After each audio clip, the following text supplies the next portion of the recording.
The first time I saw my granddaughter, she was wrapped in a pink blanket, lying in a hospital crib no bigger than a suitcase. I pressed my hand against the glass, aching to touch her, to hold her, to whisper the same lullabies I used to sing to her mother. But I wasn't allowed in the room. My daughter, Kelsey, had made it painfully clear. "I don't want her around my child," she told the nurse coldly. "She doesn't get to pretend we're family now." I stood frozen in the hallway, each word a knife to my chest. My name is Diane. I'm 56 years old, and I've made mistakes, terrible ones. Mistakes that cost me my relationship with my only daughter. But I thought maybe, just maybe, when Kelsey had a child of her own, she'd finally understand me. Understand what it means to love someone so deeply you'd do anything to protect them, even if it means letting them hate you. But instead, I was a ghost in her life, an unwanted shadow. She didn't even tell me she was pregnant. I found out through a mutual friend on Facebook who posted baby shower photos I hadn't been invited to. My hands trembled as I scrolled through the pictures. Kelsey glowing, her belly round and proud, surrounded by balloons and cupcakes and a wall of women I barely recognized, all of them smiling like I'd never existed. I hadn't cried in years, but that night I broke. I drove to the hospital the moment I heard she'd given birth. I bought flowers, a stuffed elephant. I teed myself it didn't matter how cold she'd been. I'd show up just in case. I'd wait outside her room if I had to. I just wanted to see my granddaughter. But Kelsey wouldn't even look at me. "I mean it," she told the nurse again, louder this time. "If she doesn't leave, I'm calling security." And that's how I met my granddaughter. From behind a pane of glass, like a criminal. 2 months passed. I left voicemails, sent birthday cards, gifts, all returned. I even tried apologizing again, though I'd said it 100 times before. I told her I wasn't the same woman anymore, that I'd gotten sober, that I'd been clean for 7 years, that I wasn't the mother who forgot birthdays or who left her home alone while I stumbled through my grief, drunk and angry at the world. But none of it mattered. To Kelsey, I was still the woman who let her down, the woman who let her father walk out without fighting, the woman who screamed instead of hugging, who drank instead of showing up to her high school graduation. I thought time would heal it, that motherhood would soften her. But instead, she grew harder, colder, and with every picture of the baby she posted online, those chubby cheeks, that gummy smile, my heart cracked a little more. I watched from a distance as Kelsey built a perfect little family with her husband Josh. They looked like the picture of success: matching sweaters, holiday portraits, weekend trips to the zoo. And I was nowhere in it, not even a footnote. I was grieving a child that was still alive. The breaking point came on a rainy Tuesday in March. I had just come home from volunteering at the women's shelter when I saw a small package sitting at my door. It had no return address. Inside, I found the card I'd sent for my granddaughter's first Christmas. The teddy bear sticker I'd carefully placed on the envelope had been ripped in half. A note was scrawled in Kelsey's handwriting across the card. "Stop trying to force your way into our lives. You're not her grandmother. Not in any way that matters." I stared at the words for a long time. Then I sat on the floor, knees against my chest, and sobbed. That night, something inside me broke. Not with anger, but with quiet finality. The kind that only comes after you've begged for forgiveness for years, only to find the door still slammed in your face. I couldn't keep chasing a daughter who didn't want me, but that didn't mean I had to stop being a mother or a grandmother. I started spending more time at the shelter after that. There was a girl there, Ava, 17, angry, pregnant. She reminded me so much of Kelsey at that age, it hurt to look at her. Same defiant eyes, Same sarcasm masking fear. She wouldn't talk to anyone. She'd sit in the corner of the common room, hoodie pulled up, earbuds in. Everyone said she was a lost cause, that she'd been in and out of group homes, that she had no one coming to claim her. But I didn't believe in lost causes, so I brought her tea one afternoon, sat beside her in silence, didn't ask questions. Day by day, she started to open up. First, it was a nod, then a shrug. Then one evening, she took out an earbud and said, "Your tea sucks." I laughed for the first time in weeks. We talked more after that, about nothing and everything. About how scared she was to have a baby. About how the father bailed the second she told him. About how she didn't know if she wanted to keep it or give it up. "It's not like I can raise a kid," she muttered one day. "I can barely take care of myself." And before I could stop myself, I said it. I could help. She stared at me. "What do you mean?" "I mean, if you decide to keep the baby, I could be there. I could help raise her, or him, or I could adopt, if that's what you want." She blinked, stunned. "Why would you do that?" I hesitated, and then I told her the truth. I told Ava about Kelsey, about the baby I couldn't hold, about the years I spent trying to claw my way out of the mess I'd made. I told her I wasn't perfect, that I'd hurt people, that I'd lost more than I'd ever thought possible. "But I know I still have love to give," I whispered, "and I think you do too." She didn't say anything, but that night, she didn't put her earbuds in. She just sat beside me, and I knew something had shifted. 3 weeks later, Ava went into labor. She screamed through every contraction, cursed at me, gripped my hand until it turned purple. But she didn't let go, and neither did I. At 4:38 a.m., a little girl was born. Dark curls, a strong wail, 10 tiny fingers. Ava stared at her for a long time, silent. Then she looked at me. "You still want her?" My breath caught. "Yes," I whispered. "If you're sure." She nodded and handed her to me. I named her Hope, because that's what she gave me. I held her against my chest, feeling her heartbeat against mine. And for the first time in years, I didn't feel like a failure. I didn't feel like a ghost. I felt like someone new, like a mother again, like a grandmother. But I wasn't prepared for what happened next. 2 months later, Kelsey showed up on my doorstep. She had her baby in her arms, and her eyes were red from crying. "I heard," she said, "about the baby you adopted." I froze. She looked down at the infant in her arms, then back at me. "I think I made a mistake." I stood in the doorway, the baby in my arms, heart pounding like a drum in my ears. Kelsey hadn't stepped foot near my home in over 6 years. Now, she stood on my porch, soaked from the rain, our bloodline bundled against her shoulder, her baby girl peeking at me with wide, uncertain eyes. "I think I made a mistake," she repeated softly, her voice barely more than a whisper. I wanted to say something, anything, but I couldn't trust my voice not to crack, not to spill over with the pain and longing I'd kept locked away. I stepped aside silently and motioned her in. We sat across from each other at the kitchen table, 2 strangers with the same eyes. Hope slept in her bassinet nearby. Kelsey's baby, Maya, I learned, was alert and squirming, chewing on her fingers. Kelsey stared at her coffee mug, not touching it. "I saw the photos," she finally said. "A friend from work volunteers at the shelter. Said she saw you holding a newborn.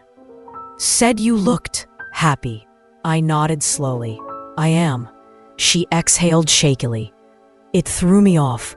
I didn't expect you to actually do it. I thought maybe it was just for attention. Or guilt." There was no malice in her voice, just exhaustion. "I didn't adopt Hope to hurt you," I said gently. I did it because I couldn't carry the weight of who I used to be anymore. I had to stop begging you to forgive me and start giving that love to someone who needed it." She looked at me then, really looked. "And what if I needed it too?" she whispered. My chest caved. All this time, I'd thought she was punishing me, that she was being cruel. But maybe she was protecting herself. Maybe she was just scared. Scared to open the door again and let disappointment walk back in. "I didn't know how to be a mom," she admitted, her voice trembling. "I still don't. Josh is always working. The baby cries all night. I feel like I'm failing and I can't tell anyone because everyone thinks I have it all together. And you," her voice caught, "you were the last person I thought I'd ever want to see again. But then I saw that photo of you and the baby, and I lost it. I couldn't stop crying. Because that should have been you holding Maya. That should have been us." Tears spilled down her cheeks, and still, she cradled Maya with such care, such fierce love, it made my throat close. "I don't know how to forgive you," she said, "but I don't want to do this alone anymore." I reached across the table, my hand shaking. She didn't pull away. We sat like that, quiet, crying, fingers barely touching, until Maya stirred and let out a soft, hungry whimper. Do you want to hold her?" Kelsey asked. I blinked, stunned. I nodded slowly, and for the first time, my granddaughter was placed in my arms. She smelled like milk and lavender and something pure. She gripped my necklace with her tiny fist and stared up at me with Kelsey's eyes. I couldn't stop the tears. I didn't try. This was the moment I had dreamed of, 1,000 times over. But what I didn't expect was the guilt. Because across the room, Hope was still asleep in her bassinet. The child I'd chosen. The one who hadn't been born of my blood, but had found her way into my heart anyway. I didn't expect to feel torn between them, but I did. Over the next few weeks, everything changed. Kelsey started coming over more, sometimes with Maya, sometimes alone. She even stayed the night once, too tired to drive back after a particularly rough evening. We fell into a rhythm, hesitant but steady. I helped feed Maya. I sang to her. I rocked her the same way I rocked Hope. And Kelsey, to my surprise, started to help with Hope too. She changed her diapers. She held her gently, murmuring soft praises. One afternoon, I found her crying quietly while holding Hope on her lap. "She looks a little like you," she said, "when you were younger, before everything went bad." I didn't say anything. There was no need. But not everything was smooth. Some nights Kelsey would snap, her old resentment flaring back to life like wildfire. One morning, when Hope wouldn't stop crying and Maya threw up on her blouse, she exploded. "Of course you get the second chance," she yelled. "Of course you get to be the perfect mom now. You didn't do this alone. You left me to survive you." I froze. She slammed the door and drove off, leaving Maya behind. I sat on the couch, stunned, with both babies in my lap. That night, Kelsey texted me a long apology, but I didn't answer. I didn't know what to say, because part of her was right. She had survived me, and I didn't know how to fix that. 2 days later, Ava showed up. She hadn't visited since the adoption went through. We'd spoken, but I could tell she was pulling away, trying to detach, to protect herself. But now she was on my porch, her eyes sunken and tired. "I've been trying to move on," she said quietly, "but I can't stop thinking about her." I led her inside. Hope was asleep in her crib. Ava approached slowly, then knelt beside her, brushing her little arm with a trembling hand. "She's so big already," she whispered. "She looks happy." "She is," I said. "She's loved." Ava swallowed hard. "I'm glad you have her. I really am. But I think I made a mistake too." My stomach turned. "What are you saying?" "I don't want to take her back," she said quickly. That's not what this is. I know I can't. I'm not stable. I'm not ready. But I thought I could forget her. That if I disappeared, I wouldn't feel this ache all the time. But it hasn't gone away. She looked up at me, her eyes pleading. I want to be in her life, even if it's just visits. I want her to know I didn't leave because I didn't love her. I hesitated. This child had two mothers now. One who bore her, one who raised her. And both were broken in different ways, but both loved her fiercely. And she deserved to know that. I think we can figure something out, I said. Ava broke down in tears, and for the second time in a month, I found myself holding someone who used to hate me, now sobbing in my arms. The next day, Kelsey returned. She apologized again, this time in person. She brought fresh flowers, made cinnamon rolls from scratch, just like I used to. I meant what I said, she told me.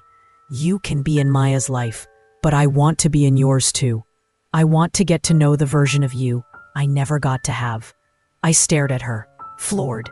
Kelsey, the daughter who once banished me from her life, now wanted me back in it. Not just as a grandmother, as a mother again.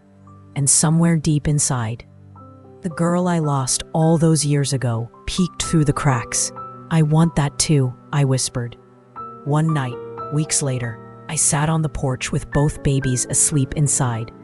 Kelsey sat beside me, sipping tea. She's different now, she said, meaning hope. She's calmer, happier. She knows she's safe, I said. That changes everything. She was quiet for a long time. Then she said something I'll never forget. Mom, I think you saved both of us. Fall arrived, and with it came a kind of peace I hadn't known in years. The leaves outside turned golden and brittle, scattering across the porch, where I rocked Hope and Maya in their double stroller. The girls had started cooing at each other, reaching out with their tiny hands like they understood they were sisters, though not by blood, but maybe something deeper than blood bound them.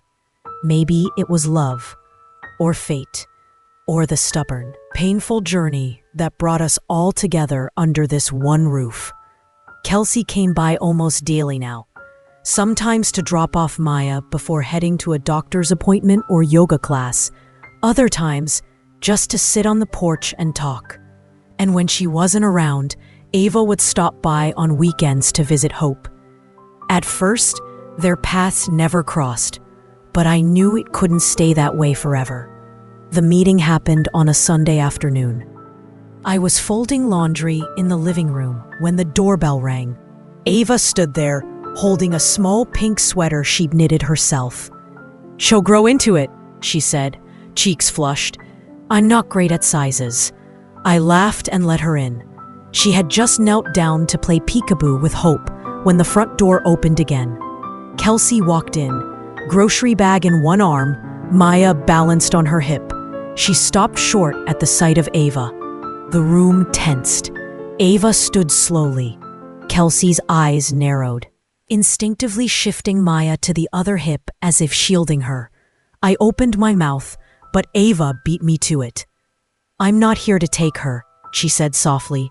"I just wanted to see her. I asked permission." "I know who you are," Kelsey replied, cold but calm. "I saw your name on the adoption forms." "Then you know I'm not trying to interfere." Kelsey looked her over. "You gave her up." "I did," Ava said, voice shaking, "because I wanted her to have the kind of life I never could give. Because I wasn't ready. But that doesn't mean I don't love her." Silence. Then Kelsey, after a long beat, said, "Yeah, I know how that feels." I blinked, surprised. Ava lowered her gaze. "She's lucky to have you in her life now." "So is Maya," Kelsey said, voice softening. She wasn't at first. They both looked at me then, like I was this bridge between their broken hearts. And in that fragile silence, something shifted. Kelsey walked over to Hope's bassinet and adjusted her blanket. Then she glanced at Ava and asked, "Do you want to stay for dinner?" Ava looked stunned. "Yeah, I'd like that." That night, We ate spaghetti and garlic bread and drank cheap sparkling cider in plastic cups. Hope sat on Ava's lap, babbling nonsense. Maya squealed with delight every time Kelsey made a silly face. And for a moment, everything felt right. Imperfect, messy, but whole. Later, when the girls were asleep, Ava offered to help with dishes. We stood at the sink, the clink of plates and the hum of the baby monitor filling the silence. "I didn't think Kelsey would be that kind," she said. "She always seemed so perfect." "She's not," I said gently. "She's trying, just like you." She nodded. "I don't want to confuse Hope, you know. I don't know what to call myself. I'm not her mom anymore." "You'll always be her mother, Ava, whether or not you raise her. And one day, when she's old enough to understand, she'll know she was doubly loved." Ava smiled sadly. "I hope so." Things were good until they weren't. It started subtly. Hope wouldn't settle at night. She'd cry for hours, inconsolable. She stopped feeding as much. Her temperature spiked. I took her to the doctor, thinking it was a cold or an ear infection. But the pediatrician's face grew serious after examining her. "We need to run some tests," she said gently, "just to be safe." Panic seized me. I called Kelsey. She came immediately, holding my hand in the waiting room as we waited for results. Ava showed up an hour later, face pale and lips trembling. "What's going on?" she asked. "Why didn't you call me?" "I didn't want to scare you," I said honestly. "But you are scared," she whispered. And I was terrified. The diagnosis came 2 days later. A rare autoimmune disorder. Not fatal, but chronic. A lifetime of medication, monitoring, care. I sat in the hospital hallway, numb. Ava collapsed into a chair beside me, clutching her chest. Kelsey paced like a caged lion, muttering curses under her breath. "This isn't fair," she hissed. "She's just a baby." The doctor told us Hope would need to stay a few nights for observation. I nodded, but inside I was crumbling. I couldn't lose another child, not again. That night, I slept in the hospital room, one hand resting on Hope's tiny chest. She looked so small, hooked up to wires and machines, her breath shallow but steady. I sang to her softly, old lullabies from years gone by. And then, quietly, I prayed, not just for her healing, but for strength, for forgiveness, for clarity, because a part of me was starting to wonder if I was meant to be doing this alone. The next day, Kelsey came with clean clothes and food. She looked exhausted, but determined. "I've been thinking," she said. "You can't do this on your own. Hope's going to need more than love. She'll need stability. A team." I looked at her, eyes red. "What are you saying?" "I'm saying I want to help raise her, me and Josh, like a blended family." I stared at her, shocked. "You mean co-parent?" She nodded. "Why not? She's already like a sister to Maya. We can figure it out. Ava too, if she wants to be involved." I couldn't speak. "I know it's weird," she went on, "and messy, and not traditional, but neither are we, and Hope deserves all the love she can get." Tears spilled down my cheeks. This was more than I'd ever hoped for, and exactly what I'd never known I needed. We held a little ceremony a month later. Not legal, not religious, just symbolic. In the backyard, under a string of fairy lights, we all stood in a circle, me, Kelsey, Ava, and Josh. Maya toddled on the grass. Hope cooed in my arms. We made promises. Kelsey promised to protect Hope like her own. Josh promised to always show up, no matter what. Ava promised to be present, even if from a distance. And I, through tears, promised to never let the past define the future again. Hope giggled at that exact moment, as if blessing us all. That night, after everyone had gone home, I sat alone on the porch. The stars blinked above. The baby monitor buzzed softly beside me. And for the first time in decades, I felt like the mother I had always wanted to be. Not perfect, but present. Not guilt-ridden, but whole. And I knew then, without question, that family wasn't about blood. It was about love, effort, redemption, and choice. 3 years later, our house is louder, brighter, messier. It smells like spilled applesauce, lavender shampoo, and a hint of crayon wax melted into the carpet. And I wouldn't change a single thing. Hope and Maya run through the living room in matching dinosaur pajamas, squealing with delight, while Kelsey yells after them from the kitchen. "Girls, no running with juice boxes!" They ignore her, of course. Josh chuckles from the couch, nursing a cup of lukewarm coffee.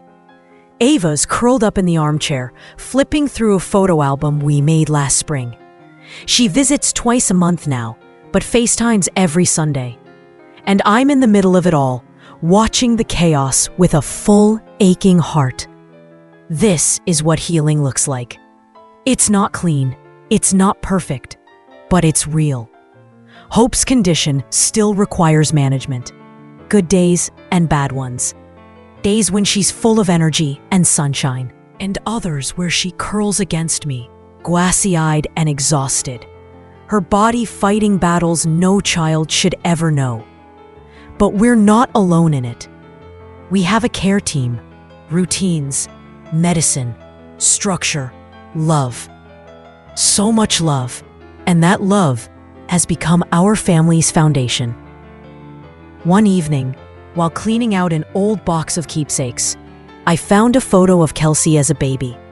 Barely 6 months old, gummy grin and wild curls just like Maya's. I brought it into the kitchen where Kelsey was prepping dinner. "Remember this?" I asked, handing it to her.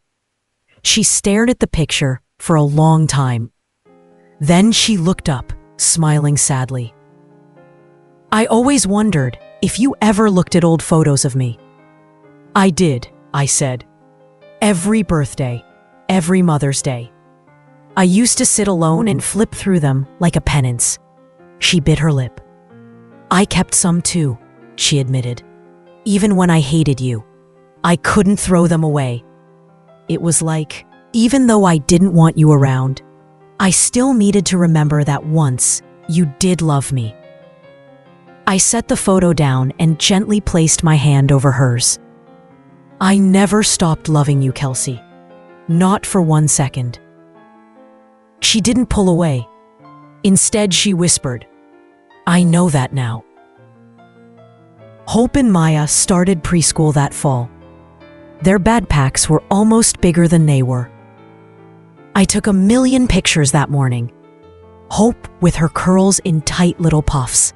Maya with her pink sparkly sneakers and that defiant tilt of her chin she inherited from Kelsey. Ava came with us to drop them off. She stood quietly beside me, watching the girls line up with the other children. "They look so confident," she murmured. "You should take some credit for that," I said. She smiled, but her eyes were misty. "Do you ever wonder what would have happened if you hadn't adopted her?" she asked softly. "All the time," I replied, but not in a sad way.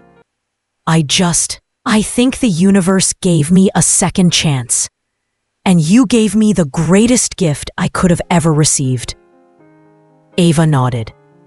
"You gave me something too, Diane. You gave me proof that I could be more than what I came from." Later that week, we got a letter from Hope's doctor. Her latest test results showed signs of improvement.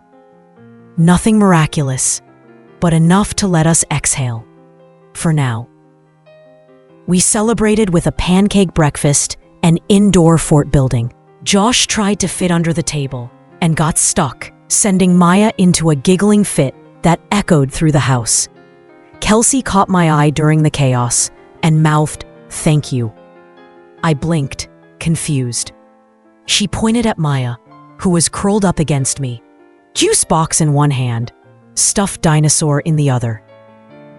"You gave her a family," she said aloud this time. "One where love comes from everywhere." I smiled. So did you. That winter, Kelsey and I finally had the hard conversation we'd avoided for years. It started with a quiet moment after the kids had gone to sleep. We sat in the living room, a soft snow falling outside. "I need to ask you something," she said. "Okay, when I was a kid and you were drinking, did you know how much you were hurting me?" I felt the old shame crawl back up my throat. "No," I said honestly, "not fully. I thought I was the one who was hurting. I thought the world had taken everything from me, and I forgot that I still had you." She nodded slowly. "I used to wonder if I was just forgettable. Like I didn't matter enough for you to stay sober."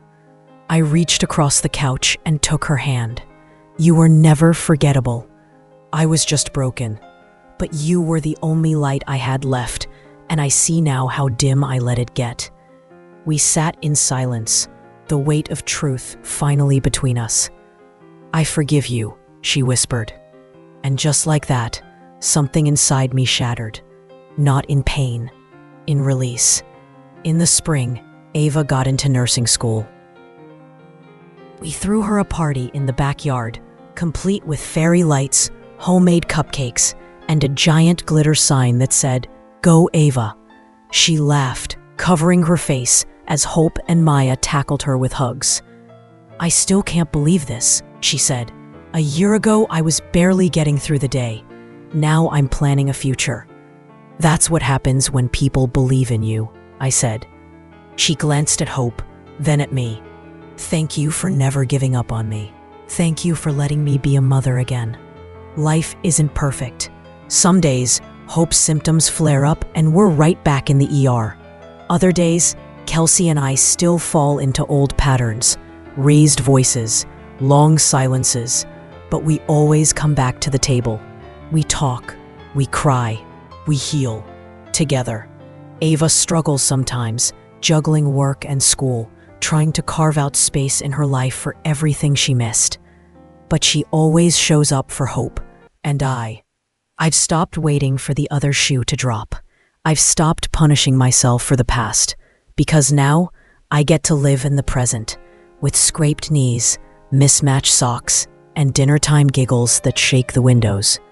One night, while tucking the girls into bed, Hope looked up at me with those wide, thoughtful eyes and asked, "Grandma, how come I have 3 mommies?" I smiled, brushing hair from her forehead. "Well," I said, "some kids are lucky enough to have 1 mommy. But you're so special. You have 3 women who would do anything in the world to keep you safe and happy." She grinned. "That's a lot of love." "It is," I whispered. "The best kind." I often think back to that day in the hospital when Kelsey told the nurse to keep me out. When I stood on the other side of the glass, watching my first grandchild breathe without me. If someone had told me then that 3 years later, I'd be a grandmother to 2 little girls. Sitting at the heart of a home filled with second chances, I wouldn't have believed them. But life is strange like that. It breaks you. Then it rebuilds you, piece by messy piece, if you let it. So yes, my daughter once refused to let me hold my grandbaby, but now she trusts me to raise one child and help raise the other. And in doing so, I didn't just gain a second chance. I helped build a family that was born not from perfection, but from redemption. And love, always, always love.